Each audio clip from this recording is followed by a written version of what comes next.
Singapore ও হংকংয়ের সাথে বাংলাদেশের লড়াকু মনোভাব দেখেই বোঝা যায় দেশের ফুটবল খুব দ্রুত এগিয়ে যাচ্ছে। তবে আক্ষেপ যেন পিছুই ছাড়ছে না বাংলাদেশের।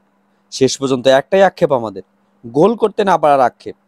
যদি এমন কেউ একজন থাকতো যে নিয়মিত পারফর্ম করবে এবং আমাদের গোলের আক্ষেপটা পূরণ করবে, হয়তোবা খুব বেশি দিন নেই বাংলাদেশ পেতে যাচ্ছে এমন এক গোল মেশিনকে। বাংলাদেশ জাতীয় ফুটবল দলে দীর্ঘদিন ধরে একটি সমস্যার নাম নাম্বার 9, অর্থাৎ গোল করার জন্য নির্ভরযোগ্য একজন সেন্টার ফরওয়ার্ডের অভাব।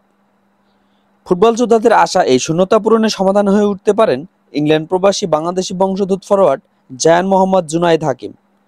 উচ্চতা, গঠন, স্কিল আর গোল করার ক্ষুধা সব মিলে তিনি হয়ে উঠতে পারেন দলের পরবর্তী goal machine.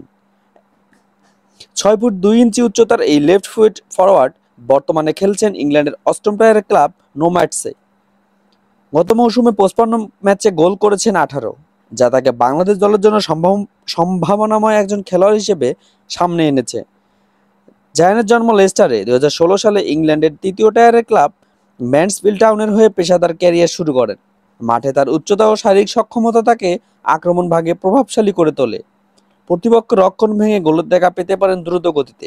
Bangladesh football federation ইতিমধ্যে জায়ানকে জাতীয় দলে অন্তর্ভুক্ত করতে কাজ শুরু করেছে। বাফুফের সিনিয়র সহসভাপতি ইমরুল হাসান জানিয়েছেন, জায়ান হাকিমের পাসপোর্ট করার জন্য প্রয়োজনীয় কাগজপত্র আমরা পেয়েছি। সে বাংলাদেশের হয়ে খেলতে আগ্রহী। জায়ান এর মধ্যে কাগজপত্র পাঠিয়েছেন। তার জন্ম নিবন্ধন, ডুয়েল সিটিজেনশিপ সার্টিফিকেট এবং বাংলাদেশের পাসপোর্ট তৈরির কাজ চলছে। এরপর ইংল্যান্ড এফএ ফিফার ছাড়পত্র পেলেই তিনি জাতীয় দলে খেলার সুযোগ পাবেন।